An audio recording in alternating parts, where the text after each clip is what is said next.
পাশ্চাত্যের একজন pop singer, নাম তার ক্যাটস স্টিভেন, বাড়ি তার লন্ডনে, মেগা স্টার। এখন যেমন পপ সিঙ্গারদের মধ্যে মেগা স্টার হচ্ছে মাইকেল জ্যাকসন। একবার আমেরিকায় আমি টিভি দেখতেছিলাম, তো শুনলাম টিভি বলল যে রাতের বেলায় রাত এতটা এত মিনিটে মাইকেল জ্যাকসনের গান হবে। আমি চিন্তা করলাম এত নাম কাম, দেখি না লোকটা কেমন। আমি তারে দেখি নাই তো কোনোদিন। রাত ঠিক সেই সময় টিভিটা অন করলাম, আমি বুঝতে পারলাম না এটা পুরুষ না মেয়ে লোক। তারপরে দুইটা লাফ দিল, তিনটা চিৎকার মারলো, আমি বুঝলাম না হইল কি। ওইটার নাম নাকি পপ।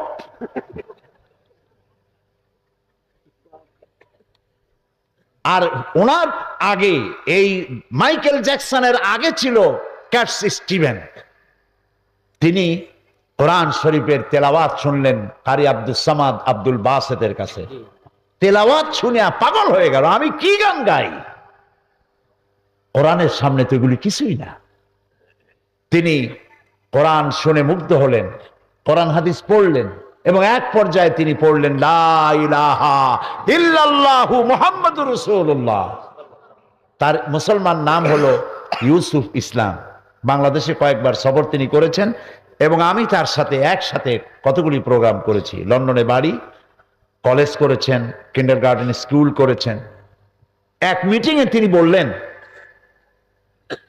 বড় শিক্ষণীয় কথা, এক মিটিংয়ে তিনি বললেন জনসভায় লন্ডনে, বললেন আমি কোরআন হাদিস পড়ে বুঝে ইসলাম কবুল করেছি, কিন্তু আজ 25 বছর পর, ইসলাম কবুল করার 25 বছর পর এখন আমার চিন্তা হয় যে কোরআন এবং হাদিস পড়ার আগে যদি আমি এই মুসলমানগুলি দেখতাম তাহলে বোধহয় ইসলাম কবুল করা আমার পক্ষে সম্ভব হতো না। আমার কাছে মনে হলো ইউসুফ ইসলাম যেন গোটা মুসলিম মিল্লাতের গালের উপর একটা থাপ্পড় কষে দিয়েছে। তিনি বলতে চাইলেন কোরআন আর হাদিস যে মুসলমান ডিমান্ড করে, যে কোয়ালিটি কামনা করে যে মুসলমানদের, আমরা সেই মুসলমান নই। আমি গতকালও বোধহয় বলেছি এই কথা, যে মরা মানুষ জিন্দা হওয়ার কোন সুরত যদি থাকতো আর একজন সাহাবী যদি জিন্দা হতে পারতেন তাহলে আমাদের অবস্থা দেখে বলতেন আল্লাহর কসম, রাসূলুল্লাহ যে মুসলমান বানায় রেখে গিয়েছিলেন, আল্লাহর কসম এগুলি সেই মুসলমান না। প্রিয় ভাই সব, কোরআন পৃথিবীতে এসেছিল একটি সুন্দর সঠিক মানব গোষ্ঠী তৈরি করা, যারা চুরি করবে না, ডাকাতি করবে না, জেনা করবে না, হত্যা করবে না, দর্শন করবে না, যারা হবে সুখী, যারা হবে সমৃদ্ধশালী, যাকে দেখে কেউ ভয় করবে না, যাকে দেখে আশ্রয় পাবে মানুষ। রাসূলুল্লাহ তাই ছিলেন। প্রিয় ভাই সব, এই নবুয়তের মিশন যারা আল্লাহ তাআলা যাদেরকে নবী বানালেন, সেই নবীদের মধ্যে শ্রেষ্ঠ নবী, সর্বশেষ নবী, যার নাম বিশ্ব নবী মুহাম্মদুর রাসূলুল্লাহ সাল্লাল্লাহু আলাইহি সাল্লাম। দুনিয়ায় যত নবী এসেছেন সমস্ত নবীরা হলেন এলাকা ভিত্তিক নবী, ভাষা ভিত্তিক নবী। আর আমাদের নবী কি? জোরে বলেন, বিশ্ব নবী। কোথায় পাইলাম? এইখানে, এই কোরআন শরীফে আল্লাহ রাব্বুল আলামিন বলেন, কুল ইয়া আইয়ুহান নাসু ইন্নী রাসূলুল্লাহি ইলাইকুম জামিআ। আল্লাহ তাআলা বলেন, নবী আপনি বলুন, হে মানব সকল, আমি আল্লাহর পক্ষ থেকে তোমাদের সকলের জন্য আমি রাসূল হয়ে এসেছি। এই পৃথিবীতে সব থেকে বেশি মর্যাদা দিয়েছেন আল্লাহ তাআলা তার রাসূলকে। কোরআন শরীফে সমস্ত নবীদেরকে তো আল্লাহ নাম ধরে ধরে ডেকেছেন, ইয়া আদম, ইয়া জাকারিয়া, ইয়া ইয়াহইয়া, ইয়া মূসা, এমনকি আমার জাতির পিতারও নাম ধরে ডাকছেন আল্লাহ। বলেন নাই ও মুসলমানদের জাতির পিতা? জাতির পিতা কে? আসতে বললেন কেন? সন্দেহ আছে? জাতির পিতা কে? এই ঈমান মজবুত রাখবেন। জাতির পিতা একাধিক হওয়া মোটেই ভালো না। পিতা একজন হওয়া ভালো, বেশি হওয়া কি সুলক্ষণ না কুলক্ষণ?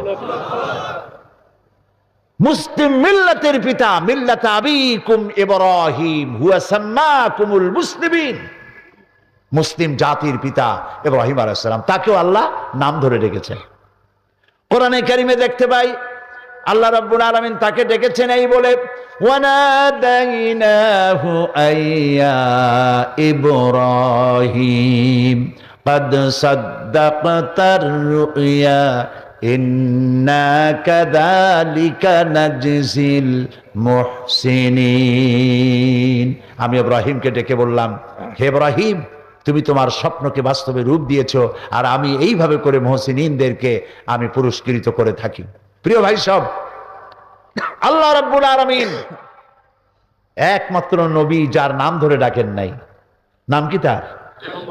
বলেন, মুহাম্মদ রাসূলুল্লাহ সাল্লাল্লাহু আলাইহি ওয়াসাল্লাম নাম ধরে আল্লাহ ডাকেন নাই।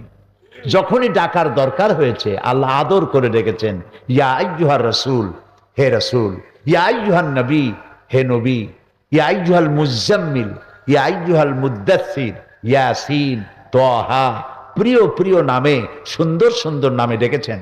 আর উম্মতকে বলেছেন, আল্লাহ তাআলা এই কোরআনে কারিমে বলেছেন, তোমরা যেভাবে পরস্পর পরস্পরকে নাম ধরে ডাকাডাকি করো, এইভাবে করে আমার নবীকে নাম ধরে ডেকো না। আল্লাহ নিষেধ করেছেন।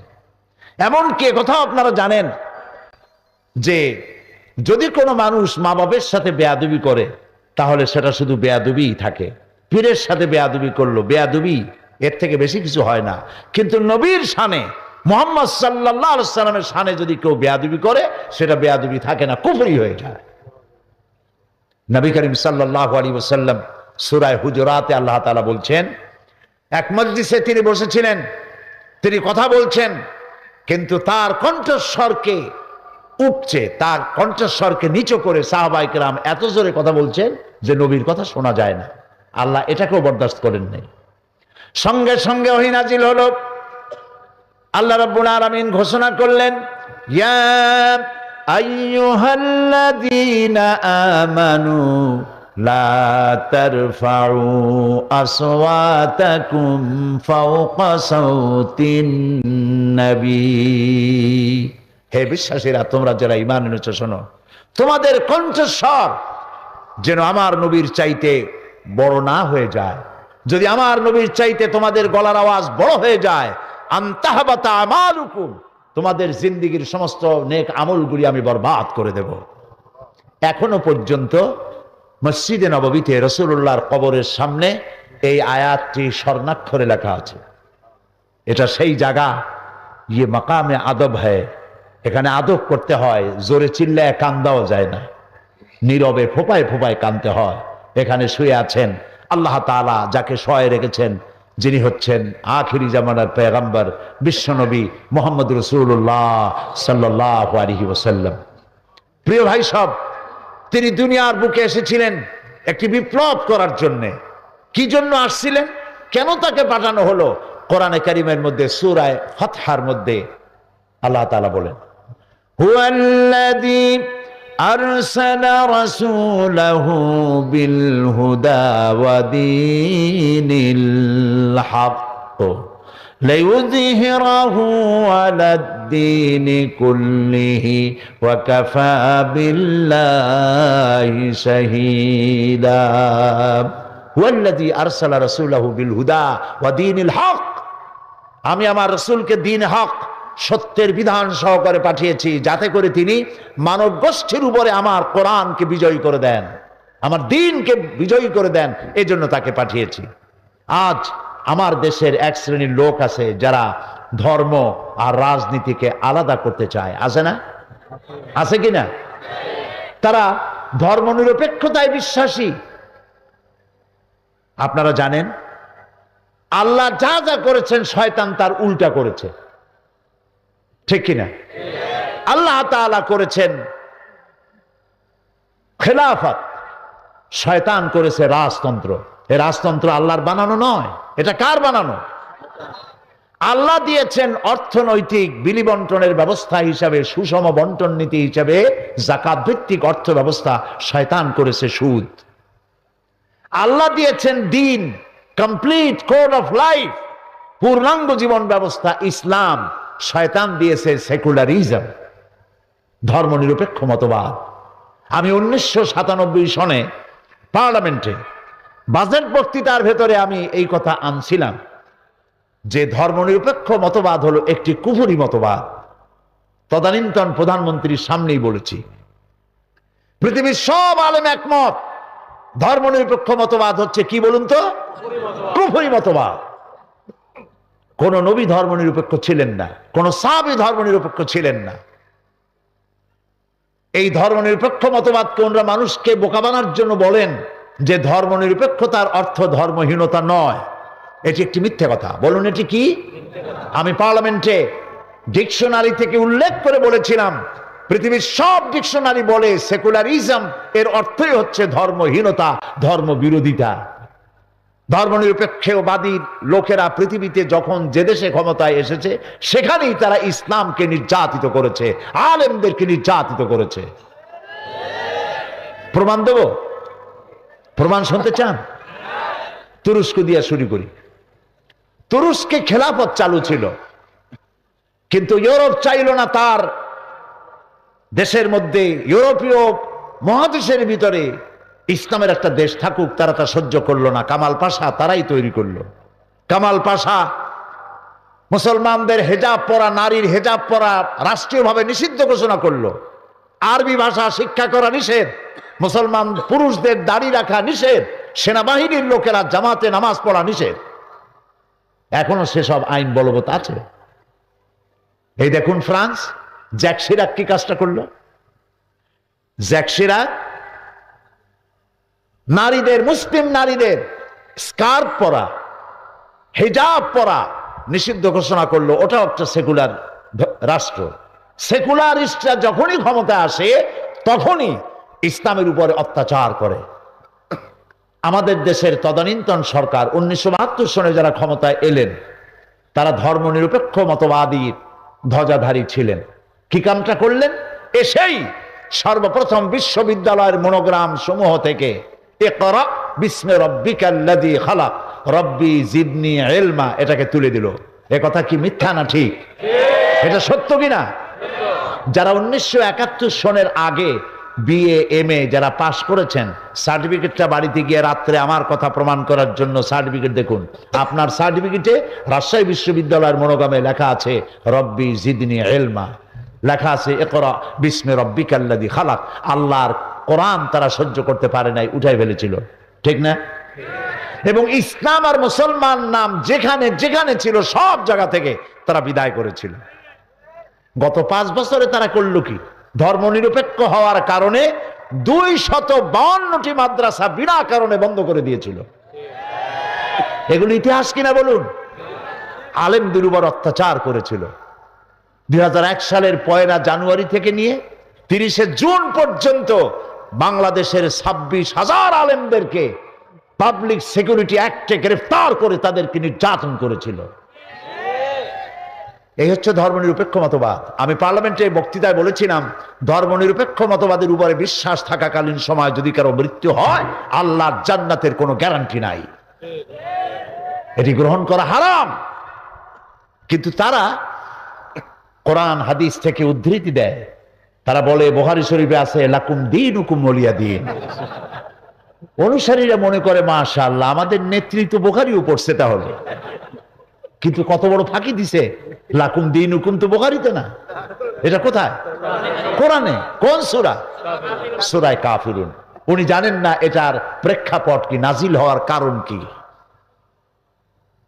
এই সূরা যখন নাজিল হয় এর প্রেক্ষাপট ছিল কাফেররা বলছিল মুহাম্মদ সাল্লাল্লাহু আলাইহি ওয়াসাল্লাম আসুন, ধর্ম নিয়ে যে আমাদের মধ্যে কাশমাকাশ হচ্ছে, আসুন আমরা একটা সমঝোতায় আসি। আমরা কিছুদিন আপনার আল্লাহরে 2 সেজদা সেজদা দেব, আর আপনি আপনার লোক নিয়ে কিছুদিন আমাদের ভগবানকে প্রণাম করবেন।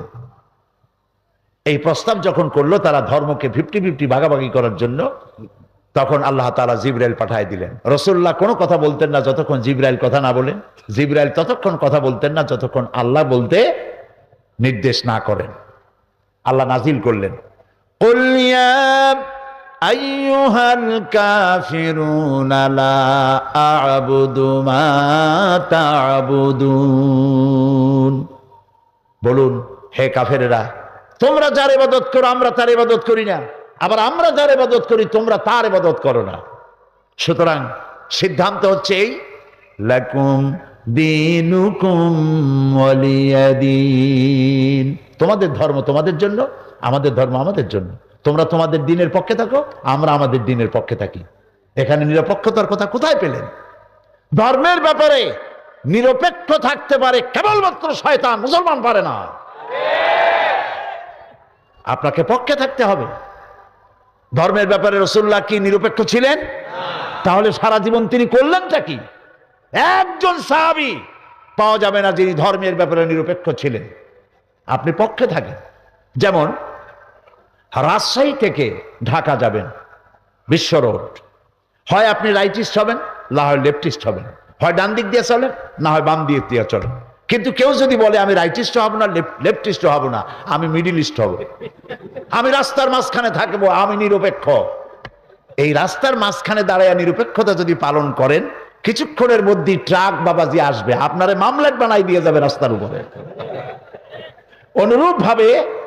অনুরূপ ভাবে হয় আপনাকে ধর্মের পক্ষে আসতে হবে, আর না হয় বলতে হবে আমি ইসলাম পছন্দ করি না, বেরিয়ে যান। আপনি এবং আপনার অনুসারীরা কয়েক লক্ষ যদি ইসলাম থেকে বেরিয়ে যায়, ইসলামের কোনো ক্ষতি আছে? কোনো ক্ষতি নাই। সুতরাং হয় ডান দিকে আসেন, না হয় বাম দিকে চলেন, হয় ইসলামের পক্ষে আসেন, না হয় ইসলামের বিপক্ষে চলে যান। মাঝখানে নিরপেক্ষতা অবলম্বন করে করার কোনো যৌক্তিকতার সুযোগ ইসলাম কাউকে দেয় নাই। আপনি মাঝখানে দাঁড়ায় থাকবেন, রাস্তার মাঝখানে দাঁড়ালে যেভাবে শয়তান এসে, যেভাবে ট্রাক এসে আপনার কাম সেরে দেবে, সেইভাবে শয়তান এসে লাথি মেরে জাহান্নামে ফেলে দেবে। এই জন্য কোন মুসলমান ধর্ম নিরপেক্ষ হতে পারে না। রাসূলুল্লাহ ধর্ম নিরপেক্ষতার দাওয়াত দিতে আসেন নাই। ধর্ম নিরপেক্ষ জিনিসটা কি? জিনিসটা হলো, তাদের বক্তব্য হচ্ছে আমার ধর্মের ব্যাপার আমার ব্যক্তিগত ব্যাপার, আমার খুশি আমি নামাজ পড়বো, রোজা রাখবো, হজ করবো, যাকাত দিব, আমার ব্যাপার। কিন্তু আমার অর্থনীতি, আমার সমাজনীতি, আমার রাজনীতি, আমার নির্বাচন, আমার কলকারখানা, আমার ক্ষেত খামার, এগুলি চলবে আমার কথা মতো, আমার বাজানের কথা মতো, আমার দলের কথা মতো। এটা কি ইসলাম মানবে? ইসলাম কি এটা মানবে? কখনোই নয়। সেই জন্য আপনাকে তাদের কথা মতো, তারা তো বলে যে শুধুমাত্র মাদ্রাসা মসজিদের ভিতর ইসলাম থাকবে, আর বাকি জীবনের বিস্তীর্ণ অঙ্গনে আল্লাহ এবং রাসূলের প্রতি 144 দিয়ে দেওয়া হয়। 144 ধারা, আমার জীবনের বিস্তীর্ণ অঙ্গনে তোমরা প্রবেশ করতে পারবে না। এখন আমি আপনাদের কাছে প্রশ্ন করি, আল্লাহর দরকার যদি বঙ্গভবনে না হয়, আল্লাহর প্রয়োজন যদি পার্লামেন্টে না হয়, আল্লাহর কোন জরুরত যদি সেক্রেটারিয়েটে না থাকে, আল্লাহর কোন জরুরত যদি শিক্ষাঙ্গনে না থাকে, কল কারখানায়, অফিস আদালতে, ক্ষেত খামারে আল্লাহর জরুরত যদি না থাকে, তাহলে অবশেষে এই আল্লাহর দরকারটা কি? বুঝতে পারতেছেন কথা? এই জন্য আল্লাহ রাব্বুল আলামিন বলেন, আফাতুমিনুনা বিবাদিল কিতাবি ওয়া তাকফুরুনা বিবাদ। আল্লাহ তাআলা বলেন, তোমরা কোরআনের কিছু কথাকে স্বীকার করবে, কিছুকে করবে অস্বীকার। এটা যদি হয়, তাহলে এই পৃথিবীর বুকে লাঞ্ছনার জীবন তোমাদের দেব, আর কিয়ামতের ময়দানে কঠিন শাস্তি তোমাদের ভোগ করা লাগবে, জাহান্নামে যেতে হবে। এই জন্য ইসলামের পক্ষে থাকতে হবে। কোন দিকে থাকবেন বলেন? চিল্লায় বলেন। কোন মুসলমান সন্তান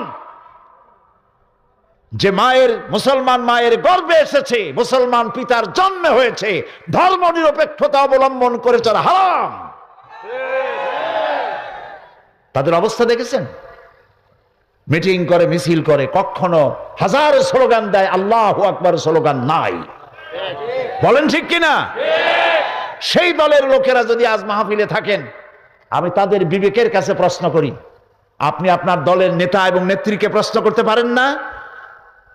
আমি মুসলমানের সন্তান, হাজারো জয় জয় করে নানান স্লোগান দিতে পারি, আল্লাহু আকবার বলতে পারি না কেন?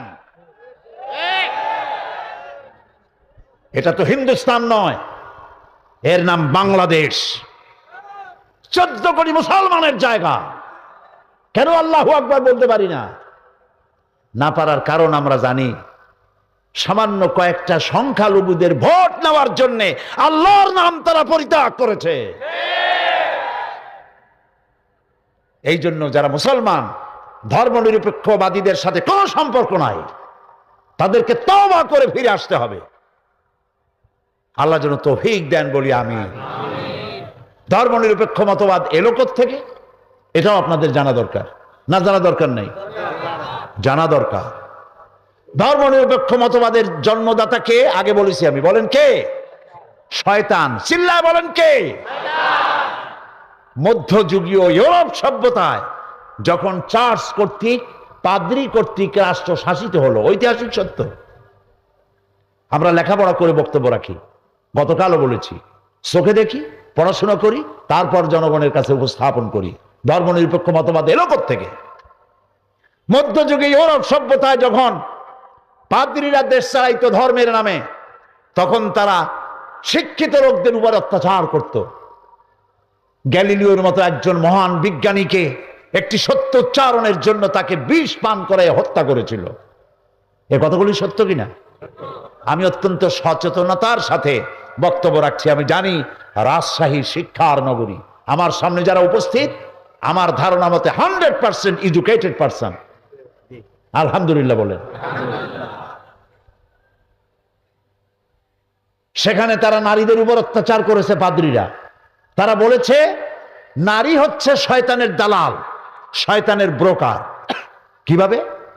বেহেশতের মধ্যে প্রথম পিতা, প্রথম মানুষ আদম আলাইহিস সালামকে ওয়াসওয়াসা দিয়েছে শয়তানের পক্ষ হইয়া হযরতে হাওয়া। কাজে আমরা বেহেশত থেকে যে দুনিয়ায় পড়ে গেলাম, এর জন্য দায়ী হলো নারী। এদের শুধু ভোগ করো, উপভোগ করো, কিন্তু তাদের অধিকার থেকে তাদেরকে বঞ্চিত করো। নারীরা ছিল ভোগের সামগ্রী, খেলার সামগ্রী, আর কোন অধিকার তাদের দেওয়া হতো না। এই সময় নারীরা নির্যাতিতা, শিক্ষিত জনগোষ্ঠী নির্যাতিত। তখন শুরু হয়ে গেল যুদ্ধ পাদ্রীদের সাথে। যারা যুদ্ধ শুরু করলো তারা চাইল ধর্ম বিবর্জিত সমাজ চাই, ধর্ম নিরপেক্ষ রাষ্ট্র চাই। পাদ্রীরা ধর্ম থাকবে গির্জায়, আর রাষ্ট্র থাকবে ধর্ম নিরপেক্ষ মতবাদের লোকদের হাতের মুঠায়। এই সংগ্রামে পাদ্রীরা হেরে গেল, জিতল যুবকেরা, যারা ধর্মনিরপেক্ষ মতবাদ চাইল। সেখান থেকেই ধর্মনিরপেক্ষ মতবাদ পৃথিবীতে আসলো। এবার আমার প্রশ্ন, যেই কারণে ধর্মনিরপেক্ষ মতবাদের প্রয়োজন ছিল মধ্যযুগীয় ইউরোপ সভ্যতায়, ইসলামে এরকম কোন কারণ ঘটেছে কি? এ পৃথিবীতে শিক্ষার মর্যাদা কে দিয়েছে? প্রশ্ন করি, কে দিয়েছে? ইসলাম। চিল্লায় বলেন, কে দিছে? এই কোরআন শরীফ খুলে দেখুন, কোরআনে কারীমের মধ্যে আল্লাহ রাব্বুল আলামিন তার নবীর উপরে প্রথম যে ওহী অবতীর্ণ করলেন, তা নামাজ ছিল না, রোজা ছিল না, হজ ছিল না, যাকাত ছিল না। প্রথম ওহী যেটা ছিল সেটা হলো ইকরা বিস্মি রাব্বিকাল্লাযী খালাক। নামাজ নয়, রোজা নয়, হজ নয়, যাকাত নয়, পড়ো পড়ো, রিড অ্যান্ড রিড, শিক্ষা গ্রহণ করো। এটা ছিল প্রথম ওহী। তাহলে এটা কি শিক্ষার প্রতি উৎসাহ দেওয়া হলো না নিরুৎসাহিত করা হয়েছে? রাসূলুল্লাহ বলেছেন, উতলুবুল ইলমা ওয়ালাউ কানা বিসসিন। জ্ঞান অর্জন করার জন্য প্রয়োজনে চীনের মতো দ্রুততম দেশে গিয়েও জ্ঞান অর্জন করো, তবুও করতে হবে। এমনকি এই যে জেনারেল লিটারেসি, গণসাক্ষরতা, আপনারা আজকে গণসাক্ষরতা অভিযান করছেন, কিন্তু এটার উদ্ভাবন কে করেছেন? সর্বপ্রথম করেছেন বিশ্বনবী মুহাম্মদ রাসূলুল্লাহ, জোরে বলেন সাল্লাল্লাহু আলাইহি ওয়াসাল্লাম। যুদ্ধবন্দীরা যখন তার কাছে আসতো, তিনি বলতেন, যে যুদ্ধবন্দী 10 জন নিরক্ষর লোককে অক্ষর জ্ঞান শিক্ষা দিতে পারবে, তাকে এর বিনিময়ে মুক্ত করে দেওয়া হবে। আল্লাহর নবী বলেছেন, 1 ঘন্টা যদি কেউ জ্ঞান চর্চা করে, আল্লাহর সৃষ্টি কলা কুশলতা সম্পর্কে যদি 1 ঘন্টা চিন্তা করে, তাহলে আল্লাহ রাব্বুল আলামিন তার আমল নামায় 60 বছরের নফল ইবাদতের সওয়াব লিখে দিবেন। কিয়ামতের দিন শহীদের রক্ত আর জ্ঞানীর জ্ঞান চর্চার কালি ওজন দেওয়া হবে দাড়িপাল্লায়। কে বলেছেন? রাসূল বলেছেন। দেখা যাবে কিয়ামতের ময়দানে শহীদের রক্তের চাইতে জ্ঞানী ব্যক্তির জ্ঞান চর্চার কালির ওজন শহীদের রক্তের চাইতে ভারী হয়ে যাবে। রাসূলুল্লাহ আরো বলেছেন, একটি ঘন্টা যদি কেউ জ্ঞান চর্চা করে তাহলে লাইলাতুল কদরে হাজারে আসওয়াদের সামনে দাঁড়িয়ে কেউ যদি সারা রাত ইবাদত করে তার থেকে বেশি সওয়াব হবে। জ্ঞানীদের মর্যাদা যে ইসলাম এত বেশি দিল, সেই ইসলামে ধর্ম নিরপেক্ষতার কোন জরুরত আছে? জবাব দেন, কোন জরুরত আছে?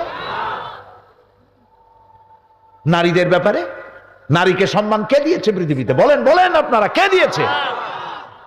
ইসলাম, কেবলমাত্র ইসলাম। নারীর কি সম্মান দিল ইসলাম। হযরত আয়েশা সিদ্দিকা রাদিয়াল্লাহু তাআলা আনহা শিক্ষয়িত্রী ছিলেন। হাজার হাজার সাহাবী তার কাছে কোরআন এবং হাদিস শিখেছেন। তিনি যুদ্ধের সেনাপতির দায়িত্ব পালন করেছেন। নারীরা যুদ্ধও করতে পারবেন, নারীরা সবটা করতে পারবেন, তবে শালীন এবং মার্জিত পন্থায় পর্দার আইন পালন করে।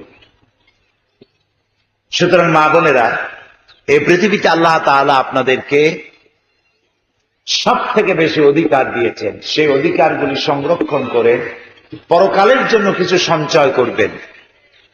সেই সঞ্চয়টা কি? হযরত ফাতেমা রাদিয়াল্লাহু তাআলা আনহা নবী করিম সাল্লাল্লাহু আলাইহি ওয়াসাল্লামের সামনে একদিন হাজির হলেন। তখন তাকে তিনি বলছিলেন, ইয়া রাসূলুল্লাহ, আমি কুয়া থেকে পানি উঠাতে উঠাতে আমার ঘাড়ে রশির দাগ কেটে গিয়েছে এবং জাতা দিয়া আটা পিষতে পিষতে হাতে ঠোসকা পড়ে গিয়েছে। অনেক সময় আমাকে না খেয়ে থাকতে হয় আর সংসারের সমস্ত কাজ আমাকে করতে হয়। আপনি যদি দয়া করে আমাকে একটা দাসী দেন, একটা খাদেমা দেন, তাহলে আমার জন্য খুব উপকার হয়। নবী করিম সাল্লাল্লাহু আলাইহি ওয়াসাল্লাম তার কলিজার টুকরা ফাতেমার দিকে তাকিয়ে বললেন, মা, আমি তো এখনো অমুক অমুক গোত্রের লোকদের খাবার এখনো পৌঁছতে পারি নাই। আমি সকলের মানবিক মৌলিক চাহিদা গুলো এখনো সকলের কাছে পৌঁছে দিতে পারি নাই। সুতরাং আমি তোমাকে দাসী দিতে পারবো না, বরং তুমি প্রত্যেক ফরজ নামাজের পরে 33 বার সুবহানাল্লাহ, 33 বার আলহামদুলিল্লাহ, 33 বার আল্লাহু আকবার আর একবার আশহাদু আল্লা ইলাহা ইল্লাল্লাহু ওয়াহদাহু লা শারীকা লাহু ওয়া আশহাদু আন্না মুহাম্মাদান আবদুহু ওয়া রাসূলুহু লাহুল মুলক ওয়া লাহুল হামদ ইউহয়ী ওয়া ইউমীত ওয়া হুয়া আলা কুল্লি শাইইন কাদির। এইটা তুমি পড়বে, আল্লাহ তাআলা জান্নাতে তোমাকে অনেক পুরস্কার দিবেন। তো দুনিয়ার সংসারের কাজ যদি কষ্ট হয়, একটু কষ্ট স্বীকার করে নামাজের সময় বের করা এবং ইসলামেই যে কেবলমাত্র শান্তি, সেই কথাগুলি নিজেও পালন করা, অন্যদের কাছেও এর দায়িত্ব নিয়ে যাওয়া। মা বোনদেরকে বুঝাতে হবে ইসলাম একটি পূর্ণাঙ্গ জীবন ব্যবস্থা, একটি আন্দোলন। নিজে বুঝতে হবে, অপরকে বুঝাতে হবে। এবং ইসলামের আইন ও কানুন যতক্ষণ পর্যন্ত প্রতিষ্ঠিত না হচ্ছে সমাজে, নারীর সতীত্বের হেফাজত হবে না। এবং ইসলাম পূর্ণাঙ্গ রূপে বাস্তবায়িত না হলে যৌতুক দিয়ে নারীদেরকে নির্যাতন করা হবে। অবাধ তালাক প্রথা চালু থাকায় তালাকের সংখ্যা বাড়তে থাকবে, নারীরা কষ্ট পাবে। এই জন্য সমান অধিকার পাওয়ার লক্ষ্যে ইসলামী আন্দোলন বেগবান করতে হবে। ইসলাম যখন রাষ্ট্রীয় পর্যায়ে চালু হবে, তখন নারীদের যৌতুক দিয়ে বিবাহ করার আর কোনো ব্যবস্থা থাকবে না, রহিত হয়ে যাবে। এবং প্রত্যেকটি মহিলার অধিকার সংরক্ষণ করা হবে। তারা মসজিদে যেয়ে নামাজ পড়তে পারবে, ঈদের মাঠেও যেতে পারবে। নারীদের শিক্ষা সংরক্ষণ করা হবে এবং তাদের পিতার সম্পত্তি, ভাইয়ের সম্পত্তি, স্বামীর সম্পত্তির অধিকার প্রতিষ্ঠিত করা হবে। এই কথাগুলো ইসলামী আন্দোলনে শরীক হলে পরেই বাস্তবায়িত করা সম্ভব। সেজন্য মা বোনদেরকে অনুরোধ করব, আপনারা ইসলামী আন্দোলনে শরীক হবে। সন্তানদেরকে ভালো বানাবার জন্য এদেশে শিক্ষাঙ্গনগুলিতে ইসলামী ছাত্র শিবির আছে, যারা চরিত্রবান, আলহামদুলিল্লাহ বলি, যারা দিন শেখে এবং অপরকে শিখায়। এদের মধ্যে চোর ডাকাত পাওয়া যায় না, এদের মধ্যে সন্ত্রাসী পাওয়া যায় না, এরা দোকানে বাকি খাইয়া দোকানদারকে কষ্ট দেয় না, এরা অন্যের নারীকে অপহরণ করে না, প্রেমপত্র দিয়ে অ্যাসিড নিক্ষেপ করে নারীদেরকে উত্তপ্ত করে না। এদের প্রত্যেকটি ছেলেকে রিপোর্ট লিখতে হয় নামাজ পড়েছে কয় ওয়াক্ত এ মাসে, ইসলামী বই পড়েছে কত পৃষ্ঠা। আপনি নিজে যা না পেরেছেন, শিবির আপনার ছেলেকে তা করতে পারবে। এই ছেলের আমল দেখে আপনার চক্ষু ঠান্ডা হয়ে যাবে, আলহামদুলিল্লাহ। এই জন্য আপনাদের ছেলেদেরকে ছাত্র শিবিরে যোগ দেওয়ার জন্য আপনি ছেলেকে উদ্বুদ্ধ করবেন। আপনাদের মেয়েগুলিকে ভালো বানাবার জন্য ছাত্রী সংস্থায় দিয়ে দিবেন। তাহলে এই মেয়েগুলি মাদ্রাসায় না পড়েও তারা দিন শিখবে, ইমান শিখবে, পর্দা শিখবে, আপনি একটা ভালো জামাইও পাবেন। এই জন্য মেয়েটিকে দিন শেখানো, ইমান শেখানোর জন্য ইসলামী ছাত্রী সংস্থা শিক্ষাঙ্গনগুলির মধ্যে একটি বিরাট নির্ভরযোগ্য প্রতিষ্ঠান, যেখানে আপনার মেয়ে পর্দা করবে, হাদিস শিখবে, কোরআন শিখবে এবং অন্য মেয়েদেরকে ভালো পথে আনবে। আপনার মেয়ের চলাফেরা, ওঠা বসা দেখলে আপনার কলিজা ঠান্ডা হয়ে যাবে। এরকম মা বাপ হয়ে লাভ কি? এমন সন্তানের মাতা পিতা হয়ে লাভ কি যে আপনার মৃত্যুর পরে আপনার মেয়ে আর আপনার ছেলে আপনার জন্য একটু দোয়াও করতে পারবে না, আপনার জানাজাটাও করতে পারবে না। আপনি কি লক্ষ্য করেছেন আপনার ছেলেপেলে যারা কলেজে পড়ে, বিশ্ববিদ্যালয়ে পড়ে, মাথায় চুল কত লম্বা, গলায় সোনার চেন, ছেলে গলায় সোনার চেন পরা, নামাজ নাই, রোজা নাই, অনবরত সারেগামা পাদানে সে নিয়ে পড়ে থাকে, টেলিভিশনের বাজে ছবি দেখে, সিনেমা দেখে, অন্যের মেয়েদের পিছনে ঘুর ঘুর করে বেড়ায়, দোয়া জানে না, কালাম জানে না। আপনি যখন মরবেন তখন এই ছেলে, ও তো পেশাব করে পানি নিতেও জানে না, পেশাব করে প্যান্ট নষ্ট করা, সেই প্যান্টটা পরা, নাকের ময়লা ছাড়া রুমাল মাথায় বাঁধিয়া, উজু জানে না, আপনার জানাজায় এসে শরীর হবে ইমামের পেছনে, নিয়ত টিয়ত কিছুই জানে না, হাত বাঁধে বলবে আল্লাহু আকবার, মা বাপের কপালে যা আছে তাই হোক, এটা ছাড়া বলার কিছুই নেই। দুর্ভাগ্য। আর যদি ছেলেটা দিন জানে, ইমান জানে, মা মারা গেছে, ওর তো কলিজা ফেটে যাবে, সে তো চোখের পানি ফেলবে। আর যদি ছেলে জানাজা পড়ার উপযুক্ত হয়, পড়াবার উপযুক্ত হয়, ওই মা কত ভাগ্যবতী, ওই পিতা কত ভাগ্যবান, যার ছেলে তার মাতা পিতার জানাজা নামাজের ইমামতি করতে সক্ষম এবং প্রত্যেক নামাজে দোয়া করবে রব্বির হামহুমা কামা রব্বায়ানি সগীরা। এ মা বাপের জীবন সার্থক যারা তার ছেলে মেয়েকে দিন শিখাতে, ইমান শিখাতে সক্ষম হয়েছে। এবার ভেবে দেখুন, বরিশালের মা বোনেরা, আপনারা আপনাদের সন্তান সন্ততির কথা চিন্তা করুন, কজন পেরেছেন তার সন্তান কিভাবে মানুষ করার জন্য। চেষ্টা করা আপনার দায়িত্ব, চেষ্টা করার পরেও যদি না হয় তাহলে আপনি আল্লাহর কাছে দায়ী হবেন না। নূহ আলাইহিস সালাম আল্লাহর পয়গম্বর, ছেলে হলো কাফের, তাতে নূহ আলাইহিস সালামের কোনো অসুবিধা নাই, তিনি হেদায়েতের দাওয়াত দিয়েছিলেন, ছেলের কপালে নাই। লূত আলাইহিস সালাম আল্লাহর পয়গম্বর, কিন্তু বউ হলো কাফের, সেজন্য লূত আলাইহিস সালামের কোনো অসুবিধা নাই, কারণ তিনি দাওয়াত দিয়েছেন, তার স্ত্রীর কপালে নাই। ওদিকে ফেরাউন কাফের, ও যাবে জাহান্নামে, আর তার বউ ঈমান এনেছে, বউ যাবে আল্লাহর জান্নাতে। নাম কি? আসিয়া। তার উপরে আল্লাহ এত খুশি ছিলেন। আসিয়াকে মারা হচ্ছিল, ফেরাউন বলেছে আসিয়াকে মারো। কেন? আসিয়াকে বলেছে ফেরাউন যে আমার উপর ঈমান আনো, আমারে রব বলে ডাকো, ইলাহ বলে ডাকো। আসিয়া বলছে যে তুমি ফেরাউন, তোমার চরিত্র তো আমি জানি, তুমি খোদা না হুদা এটা তো আমি ভালো করে বুঝি, একটা ফালতু খোদা, আমি তোমার উপর ঈমান আনবো কোন দুঃখে? ফেরাউন রেগে গেল, তার সৈন্য সামন্তকে বলল যে একটা তক্তা আনো, তক্তার উপরে বড় বড় পেরেক লোহা ঢুকাও। এবার তক্তাটারে উল্টায় দাও, লোহাগুলো সব খাড়া হয়ে গেল। বলল আসিয়াকে এই লোহাগুলির উপরে ভুট করে শোয়ায় দাও, তারে এই লোহার উপরে ভুট করে শোয়াইয়া পিটা, আমি সিংহাসনে বসে থাকবো দূরে, তার চিৎকারের আওয়াজ আমি শুনবো, অতক্ষণ পিটাও যতক্ষণ না সে আমার উপরে ঈমান আনে। এভাবে তার মারা হচ্ছিল, আর লোহাগুলি তার বুকের মধ্য দিয়ে, শরীরের মধ্য দিয়ে পিঠের থেকে বেরোতেছিল। হযরত আসিয়া তখন কাঁদতেছিলেন আর বলতেছিলেন, আয় আল্লাহ, ফেরাউন এবং তার সাথী সঙ্গীদের অত্যাচার থেকে তুমি আমাকে রক্ষা করো, আমার মৃত্যুটাকে ঈমানের মউত দাও, আর জান্নাতের মধ্যে তোমার কাছে আমার থাকার জন্য একটা ঘর বানাইয়া দাও। কোরআন শরীফে আল্লাহ তাআলা বলছেন, আমার ফেরেশতারা 7 আসমানের দরজা খুলে দাও, আমার আসিয়া তার দেহ থেকে রূহ বেরোবার আগে তার রূহটা যেন আমার জান্নাত দেখতে দেখতে পারওয়াজ করতে পারে, এই ব্যবস্থা করে দাও। এত অত্যাচারের মুখেও তিনি ফেরাউনের উপরে ঈমান আনেন নাই।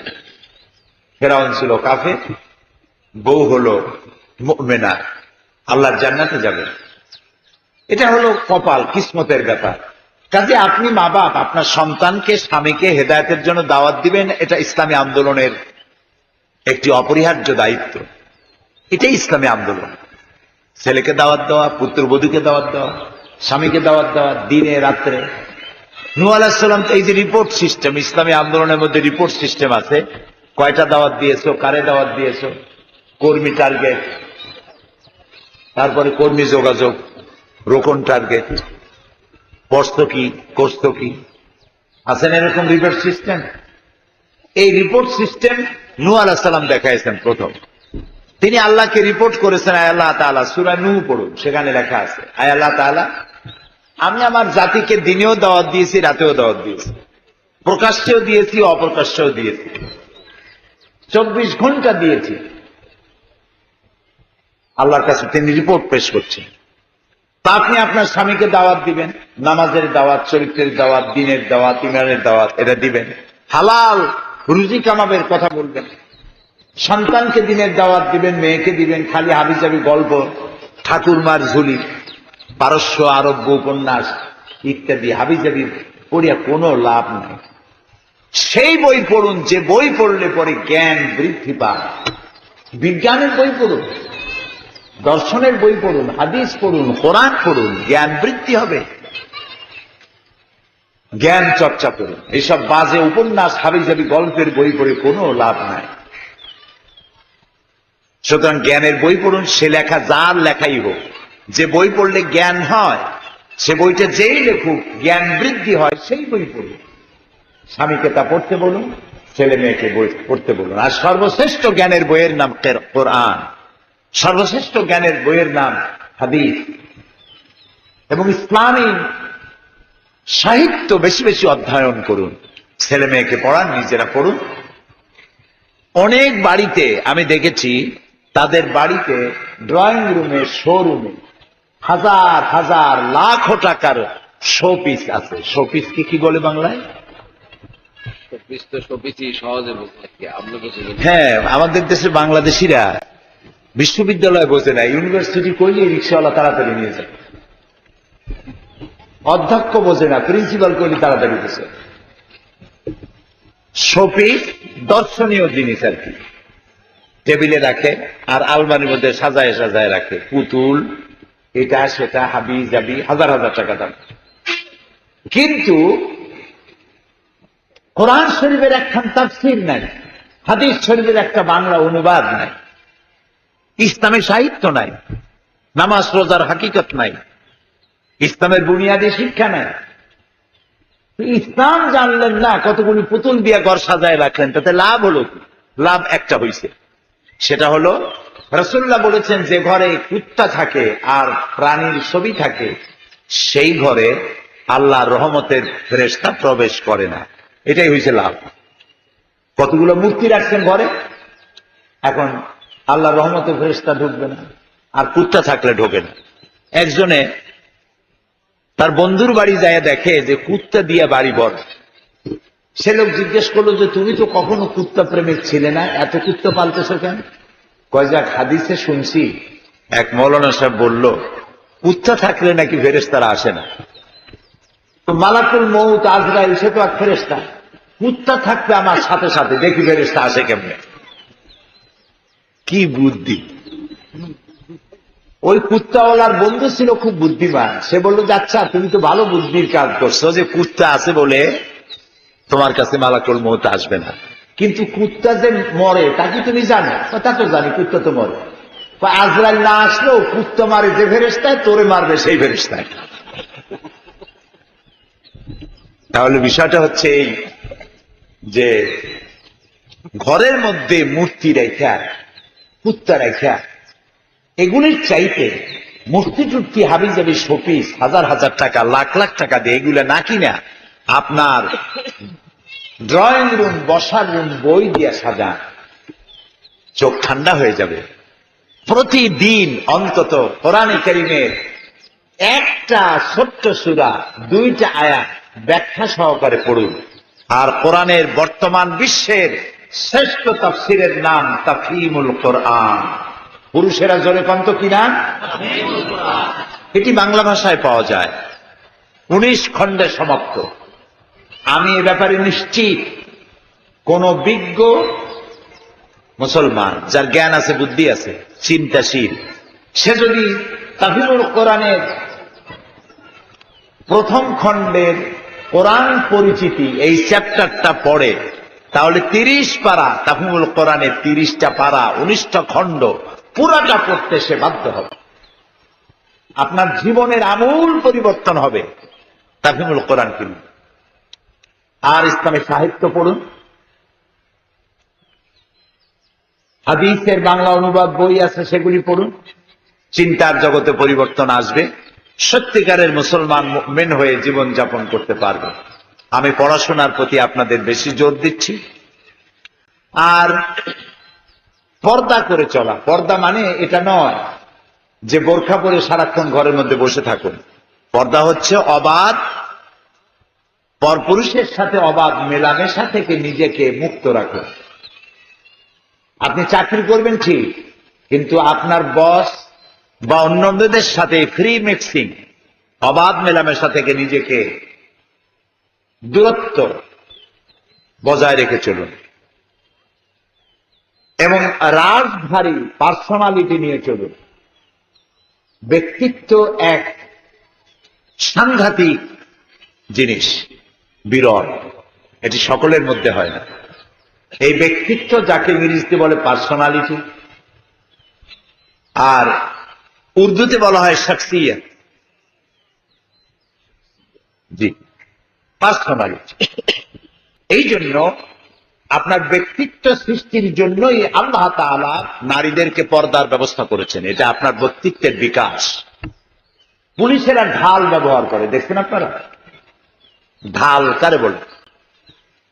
ঢিল মারলে, পাথর মারলে, অস্ত্র মারলে তা ফিরাবার জন্য যে জিনিসটাকে ব্যবহার করা, ওইটার নাম কি বলেন? ঢাল। আরবিতে বলে জুন্না, আস্তাউম জুন্না, ঢাল। আমাদের দেশে এই যে এখন হরতাল টরতাল হইলে পরে পুলিশের হাতে ঢাল থাকে। আর এক শ্রেণীর মহিলা একটি দল বাইর করছে, তারা এই পুলিশের উপরে হামলা করে, পুলিশ কামড়া। আমি আশ্চর্য হয়ে গেছি, কুত্তায় ও পুলিশ কামড়াইতে ভয় পায়, হাতে লাঠি থাকে, বন্দুক থাকে। কিন্তু এই মেয়ে লোকগুলি হরতালের সময় যারা নামায়, এরা কোন দেশের মেয়ে লোক আল্লাহই জানে। পুলিশ কামড়াইয়া গালের গোস্ত খাই নিয়েছে, কিং ফ্লাইং কিক দিয়া রিক্সা উল্টায় ফেলায় দেয়, বাসে আগুন জ্বালায়, মানুষ পিটায়। এই মহিলাগুলি আমি জানি না কোথা থেকে আবিষ্কার হয়েছে যে রাজনৈতিক দল এটি করে, তারা ইসলামী আদর্শে বিশ্বাস করে না বলেই এটা তারা করতে পারে। মা বোনদের সেজন্য বলবো, পর্দা আপনার ঢাল, আপনি যখন বোরখা পরেন, হিজাব পরেন, নেকাব করেন, তখন দুষ্ট চরিত্রের লোকও আপনার দিকে খারাপ দৃষ্টি দিতে সাহস পায় না। আপনাকে খালাম্মা বলে, আপনাকে চাচি আম্মা বলে। আলহামদুলিল্লাহ বলবেন না? আর বোরখা আর নেকাব আর হিজাব ছেড়ে রূপচর্চা করে যখন বের হবেন, আপনাকে ভাবি বলবে, আপা বলবে, নানান ভাবে কুদৃষ্টি আপনার প্রতি নিক্ষেপ করবে দুশ্চরিত্র পুরুষেরা। এটি কি আপনার জন্য ভালো? নিশ্চয়ই নয়, নিশ্চয়ই নয়। সেই জন্য বোরখা পরা, হিজাব পরা আপনার ব্যক্তিত্বের বিকাশ ঘটানো, আপনার চরিত্রের উন্নত চরিত্রের বহিঃপ্রকাশ, এবং আপনি আল্লাহর হুকুম পালন করছেন এটাই প্রমাণিত হবে। আল্লাহ তাআলা আপনাদেরকে হেফাজত করবেন। আমি বক্তব্য আর লম্বা করব না। বরিশালের মহিলারা সুশিক্ষিতা, বেশি ব্যাখ্যার প্রয়োজন হয় না, অল্প কথাই তারা বুঝতে পারেন বলে আমি মনে করি। আপনারা আজকে রাতের মাহফিলে আপনাদের মেয়েদেরকে, মাদেরকে, বোনদেরকে সাথে করে নিয়ে আসবেন। ইনশাআল্লাহ আমি বিস্তারিত কথা আপনাদের সামনে বলব ইনশাআল্লাহ। মহিলাদের সমাবেশে প্রশ্নের জবাবে আমি যত জায়গায় বক্তব্য রেখেছি সবগুলি বই হয়ে গেছে। এই অজানা অনেক প্রশ্ন যা মেয়ে লোকেরা কারো কাছে প্রশ্ন করে জানতে লজ্জা পায়, এমন এমন বহু প্রশ্ন আছে। সেসব প্রশ্নের কোরআন হাদিস সম্মত জবাব আমি দিয়েছি। মহিলা সমাবেশে প্রশ্নের জবাব, এ ধরনের বই আছে, সেসব বই আপনারা নিবেন। তাছাড়া বর্তমানে যে সন্ত্রাস চলছে, এই সন্ত্রাস এবং জঙ্গিবাদ দমনে ইসলাম, এ ব্যাপারে আমার একটা বই বেরিয়েছে। আগামী সপ্তাহখানেকের ভেতরে এই বই ইংরেজি হয়ে সারা পৃথিবীতে অমুসলিম দেশগুলিতে চলে যাবে। এই বইটি প্রত্যেক আলেম ওলামা, চিন্তাশীল বুদ্ধিজীবীদের পড়া উচিত। সন্ত্রাস ও জঙ্গিবাদ দমন ইসলাম, এটিও আমার লেখা। এই জাতীয় বইপত্র অনেক পাওয়া যাবে, এগুলি আপনারা খরিদ করবেন। আল্লাহ তাআলা সকলকে তৌফিক দিন। আজকের রাতের মাহফিলে সকল মা বোনেরা আপনাদের জন্য নির্ধারিত স্থানে উপস্থিত হবেন। সেখানে বিস্তারিতভাবে আপনাদের জন্য কথা বলা হবে। মহিলা সাহাবী সম্পর্কে আপনার বহু কথা আছে, সেগুলো আপনারা নেবেন।